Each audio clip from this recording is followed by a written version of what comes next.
Hey guys নমস্কাৰ বন্ধুসকল, যদি আপুনি মোৰ নিচিনাকৈ আপোনাৰ জীৱনত ভুল কৰে আৰু সেই ভুলৰ পৰা যদি আপুনি নিশিকে তেতিয়াহ'লে একোৱেই নিশিকে। মই ক'ম যে যদি আপুনি আপোনাৰ জীৱনত ভুল কৰে আৰু ভুল কৰাৰ পিছত যদি আপুনি এইটো ভাবে যে এইটো মই কিয় কৰিলোঁ, এইটো মোৰ কৰিব লগা নাছিল, এইটো মই কৰিব নালাগিছিল, তেতিয়াহ'লে সদায় এটা কথা মনত ৰাখিব যে মই ভাবোঁ যে ভুল কৰাটো কোনো ডাঙৰ কথা নহয়, বৰঞ্চ যদি আপুনি সেই ভুলৰ পৰা একো নিশিকে সেইটো হৈছে ডাঙৰ কথা আৰু সেইটো হৈছে লাজৰ কথা।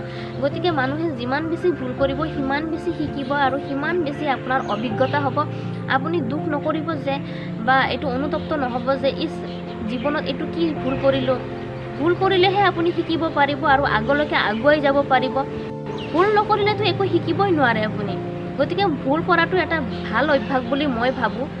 ভুল কৰাটো এটা ভাল অভ্যাস, ইয়াক বেয়া অভ্যাস বুলি নাভাবিব বা বেয়া অভ্যাস বুলি ধৰি নল'ব। যিমান বেছি ভুল কৰিব সিমান বেছি অভিজ্ঞতা হ'ব, আপোনাৰ জ্ঞান হ'ব, আপুনি শিকি যাব আৰু আগলৈকে আগুৱাই যাব।